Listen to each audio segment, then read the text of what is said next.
The Critshow contains elements of horror, fantasy violence, and adult language. Content warnings can be found in the episode description.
I saw Tass ready to do something, and I was like, I'm going to use that opportunity to eat a pistachio. I can get one more in. I don't know if this is in the show or not. Who knows? Pistachio snack time. Yeah. Hello, everybody, and welcome to the Critshow, where we are playing the Clockwinders. Welcome to the Crockpot. Welcome to the Crockpot, motherfuckers. It's the name of our new club. It sounds like you're gonna get jumped in. Welcome to the fucking Crockpot. Good luck. I'm in. I like this a lot. No, it's not the Crockpot. That's outrageous. Sorry, it's the Clockwinders on the Critshow. On the Critshow, thank you. Last time, you all concluded the repair of the movement core. Kade was able to rig it up so that it can be sort of flushed of ether buildup from time to time, because there will not be personnel there to man it, but Arkady will be there to step on a pedal. You chatted a little bit more with Arkady, and a little bit more than that with Uisine, about wagers and information you could get. Einon got clowned on at exercise. And ultimately you guys leveled up. For the first time in this game. We advanced our characters, and everybody grew a little bit, and everybody became wiser and better. And buffer. Yeah. Two of them became buffer. Welcome to the Crockpot. Welcome to the Crockpot. That's the name of our new gym? Yeah. That's the gym in the swamp. Uisine's like, let me show you. Arkady is like, let me show you how I maintain this physique. I built this. You didn't. There's one more level down in the movement core where it is my gym. So, it's where we find you guys. We are still in the swamp, at the swamp core, on the manicured grounds. Swamp core is my favorite aesthetic. Is there anything else we want to do here? What is the plan? What's your guys' course of action from here? I don't know how granular you want me to get, but essentially I'm going to tell Arkady, hey, every 700 hours, step on this, as long as it's not raining. If it's raining, just whenever you can. Yeah, that's fine. We don't have to get too specific. Okay. In fact, I'd hate it if we did. Okay, great. So yes, you tell him an appropriate amount of time Yeah. to hit that pedal to just keep clearing the ether buildup out. He is able to accept that directive. You test it once, it functions properly. So yes, that seems like it is in order. He will be able to, if nothing else, stop this from growing into the same problem again. Otherwise, I think we're gonna go hunt down a wraith. Yeah, we kind of thought it might be here? No, we didn't think that. No, but no, that's stupid. Why would I think that? No, but we thought that maybe it was extra powerful because of all of the extra Yeah. ether leaking out, and we thought, hey, maybe if we stop all this corruption leaking out and boosting it, it'll be easier to handle with. But I think it was just kind of around and following the Wilders, and was kind of a problem. I think at the very least, we've definitely stopped it from getting potentially stronger. All totally feasible, complete guesses. Yeah. Yep. Oh, that's what we should have asked Uisine for. Help us find this wraith. Well, I didn't do that. Yeah, man. It's okay. You got an equally valuable thing out of it, probably. Warning all the Fae that we're coming. Just spreading the word that this guy who is the boogeyman of the Fae is out here shutting down the way that they get their power. Good deeds. Good works. So, Einon, how do we track a wraith? Well, We've established that I know about wraiths, so let me tell you. This is how the words that I'm about to say. And I'm about to say in Jake's voice. Do you have any thoughts? Like, do you have any suggestions on how you might track this thing? Mechanically or narratively? Is there a tracking skill? There's not a tracking skill. The closest thing might be investigate. But, like, you don't have a trail or anything to even, like, start on. Yeah. Right. Would this be like another two-step situation of Two-step? Two-step? yeah, end of thought. That was it. Two-step? Would Einon first do a lore roll to determine like how much about wraiths do I know, specifically about tracking them, and then based on that, then doing the tracking, and then that would be easier or whatever, depending on how the roll went?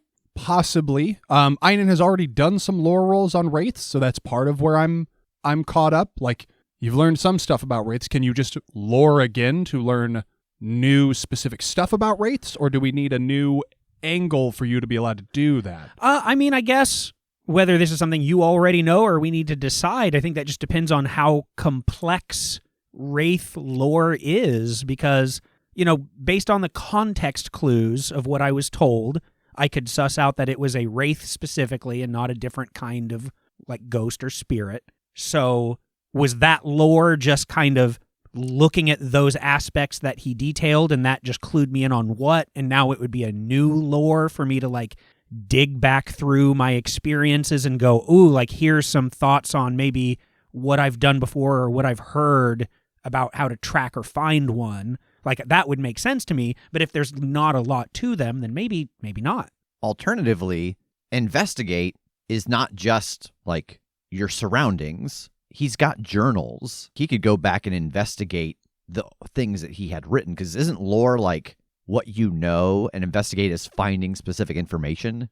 It is. I would say, though, that if the information is in his journals, it's information like, I'd still call that lore. If he's coming back to stuff that he has documented, like if we were going to investigate, I'd say maybe if we went back to Tree Town and looked through their books, I see. That might be an investigate prompt. But if he was just going to go back through his own shit, it's still like, well, this is my collected knowledge, and therefore still a lore. Yeah, so like investigate is obtaining knowledge, lore is remembering knowledge. Yeah. So what if we go through Einon's journals? Yeah, then you did it. You worked around it. Got me again. So how complex are wraiths? I don't know how to begin to answer that. Out of 5 stars, they're 2. Would you say that learning knowledge about them is like fair difficulty. Good difficulty. Like, I don't mind rolling again. I don't mind rolling more. But yeah, I guess in my mind, that's what makes sense to me, is like, if there's not a ton to them, I've already done the roll. But if, like, there's enough differentiation and chance of, like, different ways they could operate, then yeah, that would totally make sense to, like, have to hunt that down. What are your aspects? Adventuring scholar, boogeyman, I should have been there, next time I will be, keen reactions, and experienced hunter. Is this just like how before I just noticed something that he had to roll for because I noticed what's out of place? He's a keen hunter. Like, that is a truth about him. Does he just know how to track this thing? Are we working too hard? That's an interesting thought. Like, yours, and I might also be working too hard. I might be overthinking these. Yours is like, it's like more absolute to me. Like, you notice what's out of place. Yeah. Period. End of story. You're a keen hunter. That means you're good at it, but like, he's an experienced hunter. Or yeah, you're an experienced hunter. Like, you're good at it, but it's not like, if it was, I can hunt anything, like, that would be kind of different to me versus, you know, because yours is like, I notice what's out of place. Yeah.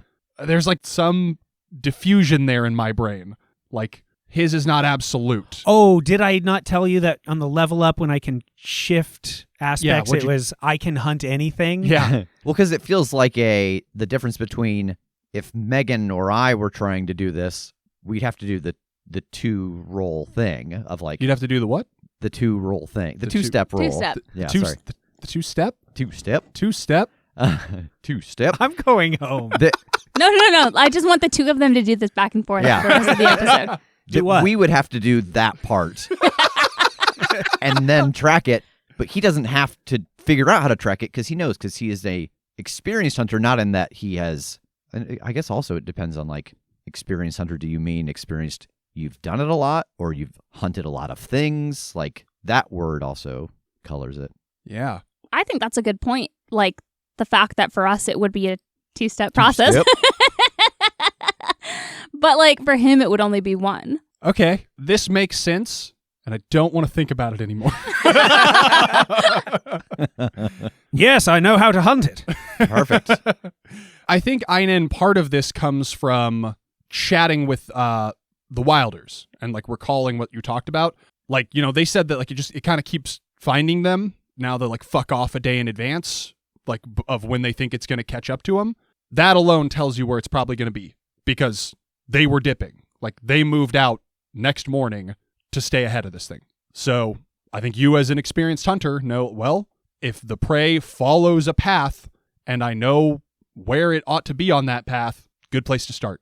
Okay, then I think that that's just a matter of once we feel like everything here is working properly, we know everything is set exactly how we like it, Arctis is good to go with his instructions, then I'm spending the last of that time while they're finishing up all of the mechanical work, like journaling this situation and kind of plotting out, backtracking a bit and crisscrossing to the area where I think that this thing's going to be. Before you all depart the grove, Uisine checks back in, specifically with Kade. Any thoughts on our game? Yeah, I'm not exactly sure where we're going next because we got to hunt a ghost. Sick. Yeah, you can come if you want. Well, hold on. Yeah, maybe. I mean, I'll at least be around. Look, I pretty much just live and fuck around in the swamp, so I've got to deal with your pal here now to spread word of your tales on my travels, which again aren't vast, mostly in the swamp. But yeah, if you're sticking around, maybe. Hey, I bet I can find a ghost before you. I was going to ask, how good are you at hunting ghosts? Where are you going? We tell him we'll race to it, and then we'll follow him. Oh, but I don't want to help you for nothing. But I am bored. Oh, boy, the challenges of life, huh? Yeah. It could be dangerous. I don't know if that's a hindrance to you or makes it more interesting. I'll tell you what. I'm not going to tell you. Perfect. I think that makes it more interesting. Maybe I'll be there. Maybe I won't. All right. Maybe I'll help. Maybe I'll be a hindrance. Well, now, a hindrance? Oh, I mean, come on. How difficult could I possibly make it? I mean, what am I capable of? Turning into a crocodile? Yeah. Beating Einon at pull-ups? It's not that much. Wait, you what? I'm a baby. Wait, you did what? I'm just a little baby. I can't make too much trouble. I'm looking back and forth. Einon, what you did? What now? Uisine's like doing that little like finger in his cheek, a little stinker gesture, and also just eyeballing Einon as he does it. It's and a very doing mixed one message. arm pull-ups. All right. Well, if you are there, then we'll hopefully know our next destination after that, and we can race to that place. Okay. If we never see you again, I'll tell everyone I see all about you. Oh, right, because I suppose it's very interesting that clockwinders are back. Meh, he says. Oh, okay. It's fine. you've taken a real turn on us. Yeah, there was a long time in between episodes and sort of forgot who I was. Jake's feeling sassy. sort of forgot my voice and my attitude. And We've not played longer than we've played. The only part I can really retain in my brain is going, a challenge. That's all I know about me. So Tee-hee. All right, so Einon, you are going to lead the squad back to the Wilders camp. And how are you going about that? Are you retracing your steps, or are you going to try and like carve a new route there? I think I'm going to carve a new route. I think I'm going to, suss out the path we've taken, the route that we started in Willowdale to get to the Wilders camp, and just kind of do that math to You're going to triangulate. Finish the triangle in a ulation Nice. of sorts. Yeah, there is a word for it. She nailed it. You don't want us to go back through the quicksand? Oh, no, I'm definitely taking us through the quicksand. I think it can't be avoided. It's on the way. We go through it, and he's like, all right, turn around. Glad we all got this out of our system. Anyway, on to the objective. Yes. With map in hand, you triangulate a route, a more direct route back to the Wilders camp. It will be some hours of a return trip to get back to their camp. It's approaching nighttime, clock night. It's on the clock, it's approaching evening time now. Do you guys want to just make this jaunt? Do you plan to like camp out or rest or anything at any point? By the time you got to the Wilders camp, you would be like, I don't know, you'd be slightly exceeding the amount of time a normal person stays awake in a day, I think. I think after all of the excitement of like finding a movement core, finding Arctis, getting it fixed, like I feel like I'm pretty tired. Maxine's worn herself out. Yeah. She had the zoomies. Yeah. I think I pushed like super hard at being like overwhelmed with excitement about this, and then it's like that adrenaline is worn off, and now I'm like, oh, okay. I think we should maybe get a little bit of rest before going to find the wraith. Yeah, because if it's a question of like camping here where Arctis can protect us versus trekking through the night and then camping in a place where we know a wraith is theoretically going to show up, I'd prefer to camp here. And it's not because I'm scared. It's just logically, like, we don't know what we're going to run into there, and I'm not scared. No, that's okay. I am, because ghosts are fucking terrifying. Well, it's not a ghost, it's a wraith. Yeah, but it's an undead soul thing. Well, if we go now, then that would put us pretty squarely in the path of this wraith. The Wilders would have left very early this morning, and they're staying a day ahead of it. If we camp here and make our way out, there's a chance we'll still make it within the window that they guessed that it might be approaching, or even, slightly better in my opinion, put us behind it to come up and give it a little bit of a surprise. Oh, I mean, yeah, you're the expert. If you think that waiting and not going yet is the smart idea, then we should do that. I think that the smartest plan is to make sure that we are all rested if we're going to engage in something that we have very little experience with. Yeah, has anybody fought something that was like... Is No. a wraith incorporeal? Yes. I mean, they are not exactly physical. They manifest. Yeah. I mean, I've never fought anything. You fought a spider? I didn't really. Oh, yeah. You ran from a spider? I did run from a spider, and I hit Smee with a wrench. That's true, and that messed that spider up. So I guess kind of, but without knowing exactly how to deal with this wraith, I don't know what help I'll be. Well, it's not all about a physical scrap. Things of the more arcane nature, they have lots of things that can disrupt them or even destroy them. It's all a lot of theory. Some things have been written down and or communicated, like very often cold iron works very well against various specters. I don't know exactly if that will finish off a wraith, but something to keep in mind as a possibility. I put my wrench in the water. Oh, that's very cold, I see. We also have to remember that there's a Aether user that's kept this wraith here. We may have to contend with them as well, and the fact that none of us are Aether magicians, well, that puts us at a bit of a disadvantage. I mean, I know that Smee has a little bit of ability to tap into that, but I don't know how to do that as well. Yeah, I keep forgetting that whole thing about there being like an Aether magician behind this. Possibly. Possibly. Or at least there was. They could have done this and moved on. Could have been long enough ago that they've simply expired by now.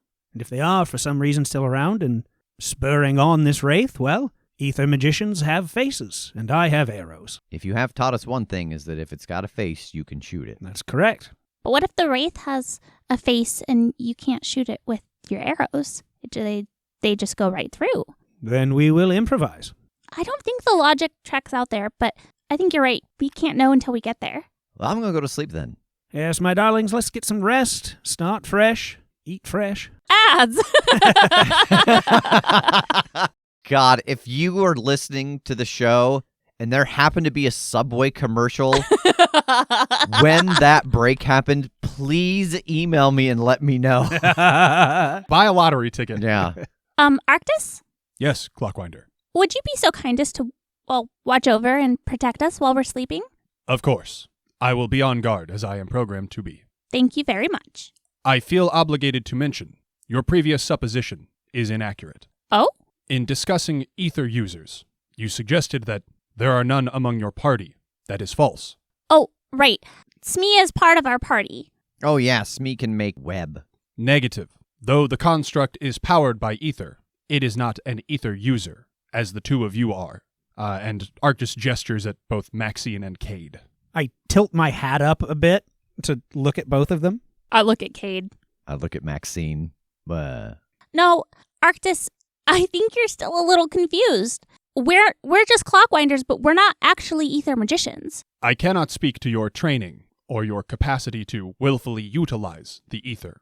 All I can tell you is that I can see it within you. I think Kade is looking at Arktis for a long moment and then turns to an open space and tries to do the web. Yeah, Kade, you try to do the web, and you do the web.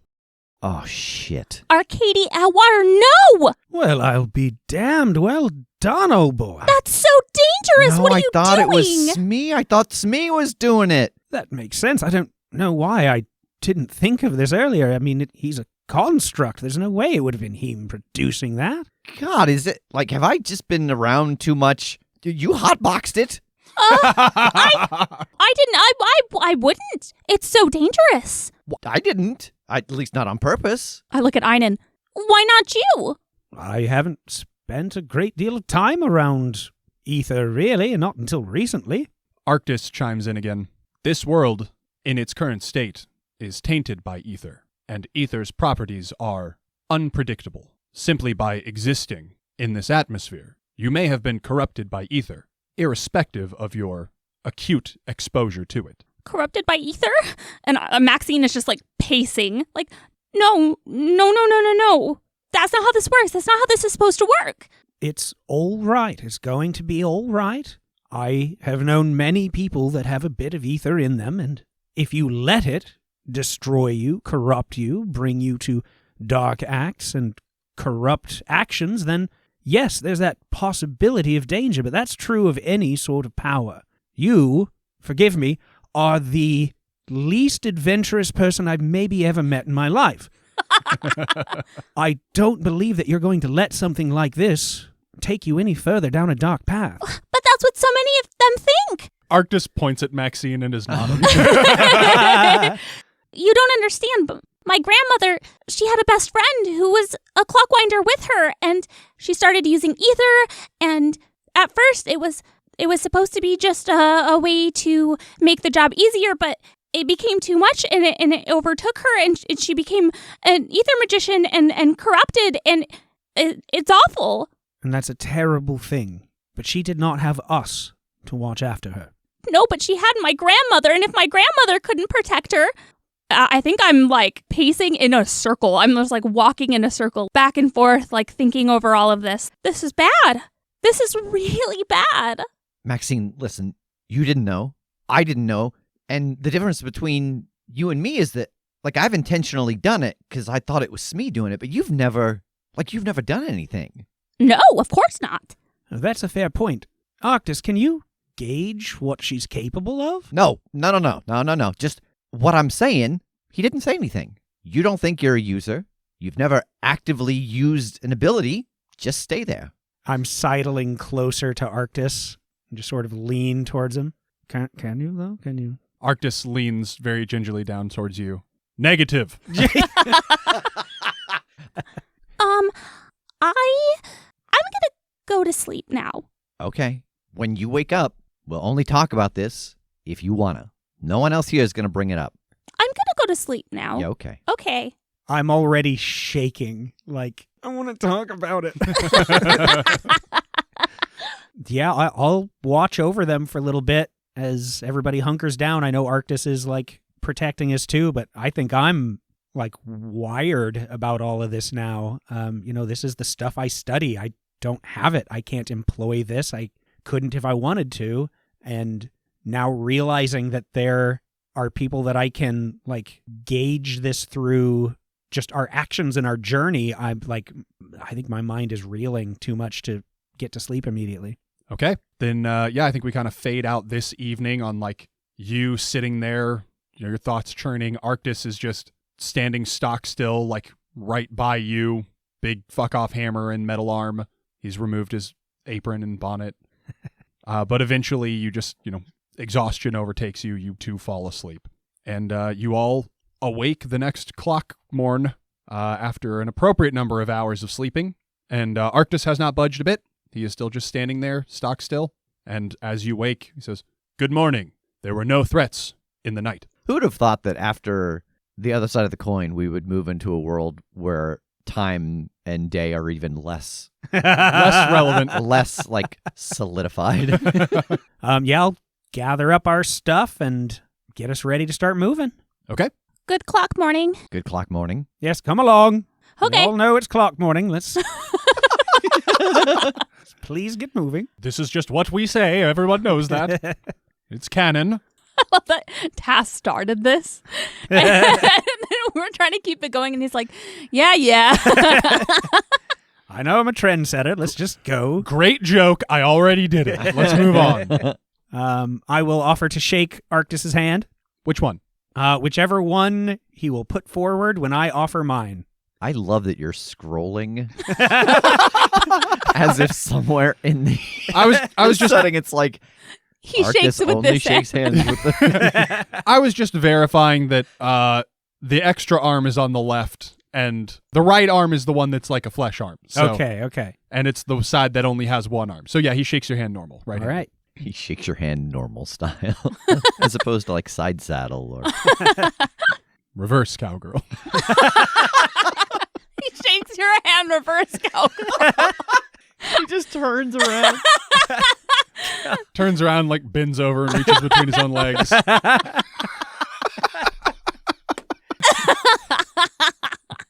It was a true pleasure, sir. It is vice grip like, by the way. I bet. Yeah, he says, "Thank you for repairing my programming. I will make sure to continue executing my duties. I will remain on site, guard this core," and he looks at Kade, "and activate it as directed." Appreciate it. We will try to make it not so long between visits this time. Will there be additional personnel coming to reside at this site once more? Boy, we should have. Like, I didn't even think about that. Like, should we? Like, obviously, we don't want to go back to the Dawn Palace, but should we? How the hell would we even send word to him? I mean, you could go back to the Dawn Palace. Yeah, but I guess I just think that because of like the amount of time, not that we're not on a scale of days. Yeah.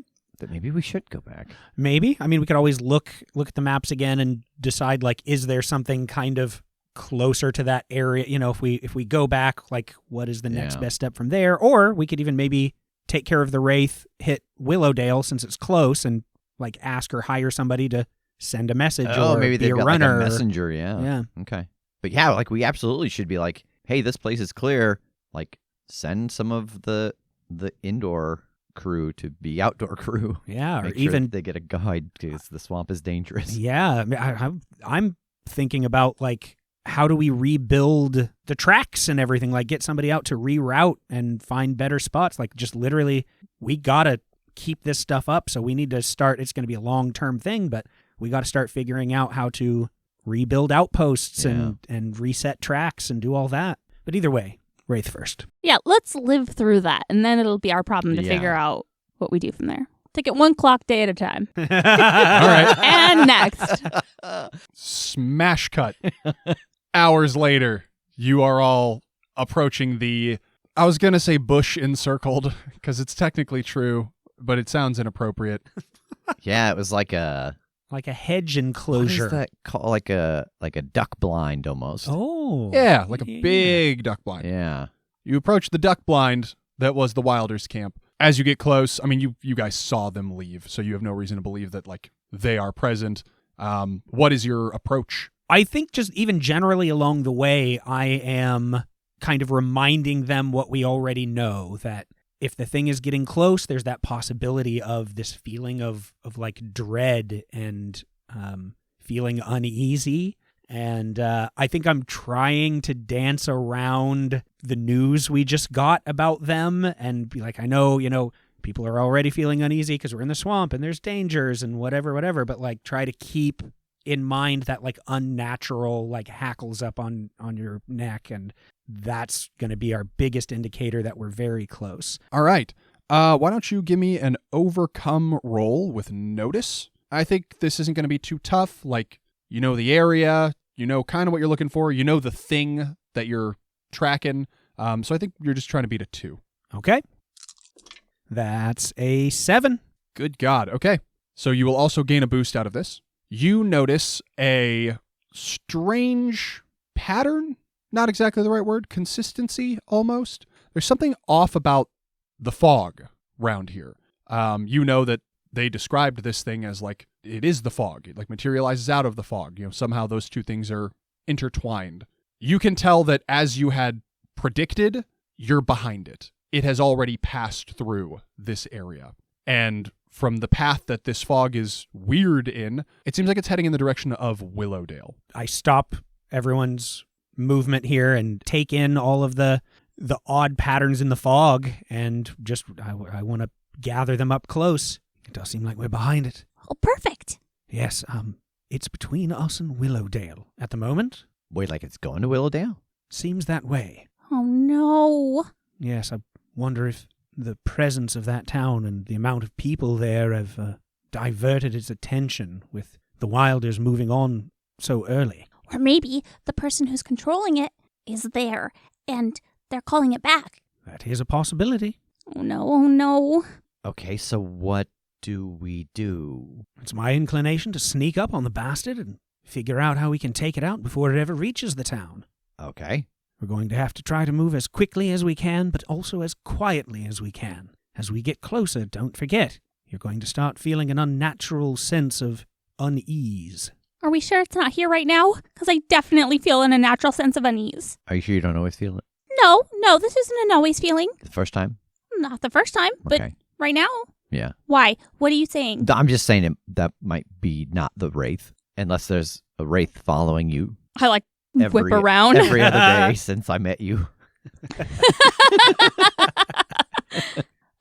Okay, well, I guess we should get moving and at least try and catch up with it. Yep, that sounds like a thing we want to do. Let's get moving, and I'll lead the way. All right. So you are collectively trying to speed sneak up on this thing? Yep. And I will throw out there for whatever's about to happen, we have a standing aspect because we happen to be on that path again. The path is clear. Oh, nice. Hell yeah. What were the odds that we were going to be going back to Willowdale from here? Yeah. It's like fate. Ha Okay, so I think this has the potential to be a teamwork. You are all putting the same kind of effort into an action. You are all trying to sneak together. So, who has the highest stealth among you? Me. All right, and who has at least a +1 in stealth? Me. All right, so, Kade, I'm going to have you roll. It'll be overcome with stealth. You can add an extra +1 to it with Einon's help. Okay. And I think you're trying to beat a 4. I think this is great difficulty. Yeah, that's fair. 4. All right. Can I invoke the path is clear to bump that up? Absolutely. Were there any free invokes left on that? Yes, there was one left. So that'll get you to a 6. That is a success. You get what you want. So you all creep through the fog along the path between the Wilders' camp and Willowdale. You're being quiet, you're being careful, but you are still moving fairly quickly. And as you advance, about halfway between the camp and the town, you start to feel an inexplicable sense of dread. And it starts small, just like right behind your belly button, but it grows, it spreads as you move. And after a few moments, you catch a glimpse of the fog behaving strangely up ahead. It doesn't look like a humanoid figure passing through it, per se, but it is like the fog itself is a figure, and it is gliding away from you. Can I ask you all, like, when this dread starts to set in, what do you think is the first thing your character puts that onto? Like, I think Kade is going along and just all of a sudden he's like, man, I hope the train's okay. Like, we've left it there for days, and, like, it's just out in the open, and, like, he just starts worrying about that. I think it's just much more immediate for Einon, that thought of, we don't have the tools. We don't have anything that we can possibly do to do anything about this creature. I think Maxine has been trying to put this whole Aether adept status out of her mind, and it is suddenly absolute forefront. She can't even focus on the fact that ghosts are real and there's one in front of her because she is so terrified of the corruption that could be going on inside her. Even so, we know that this is a thing. I've been reiterating that this is a thing, and so I keep one foot in front of the other. And when I finally see this not figure, I look back to both of them, trying to keep the worry out of my face, and I pull an arrow and give them a shrug. Are we ready to try something? Do you have something in mind now that you see it? I think both of you can appreciate the thought of, you must test theories. Yep, we won't know until we know. And I take steps, slowly step backwards, behind Smee. I line up a shot towards the middle of this swirling sort of figure, and I want to take it. Okay, Tass, this is going to be an attack roll. Sounds like with shoot. And you're going to be trying to beat a 4. Okay. 8. You loose this arrow, and whether you were going to hit it wasn't really the question. The question was, is it going to matter? So this arrow tears through that misty figure right at its center. And you see it encounter opposition, you've shot it through a jelly almost. You see it impact something and be slowed and pass through. And you hear this otherworldly groan as if of pain come from that figure of fog. And it turns with a speed that is kind of shocking for its size and its form, and starts to head back in your direction, rushing directly toward Maxine. And I think that is where we will leave it off. Oh, no! No, wait, come back. Oh, you'll get your shot. You'll get your chance next time. So, as always, thank you everybody for joining us for this episode. If you have any interest in learning more about the game or the setting, you can check the episode description for more information. If you would like to partake of any of the other things that we have created along the way, you can check out our Patreon. Go to patreon.com/thecritshow for various content in various forms. You will also get your name read at the end of an episode, just like TFC, Travis Pfeiffer, and Berto0481. Thank you all so much for your patronage. Tune in next time for another episode of The Clock Show. Chris from Crockpot. The Crockpot. Bye. Welcome back to the Crockpot. Welcome to the Crockpot. Okay, yeah. You're ahead of me. Everybody say bye. Bye. See ya. Already did it.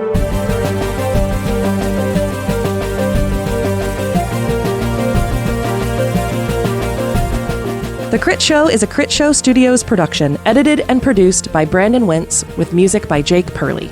You can find more information about us at thecritshowpodcast.com. To keep up to date with upcoming live shows, contests, and other special events, follow us at The Crit Show on Facebook, Instagram, and Twitter. For even more weekly content, join us at patreon.com/thecritshow.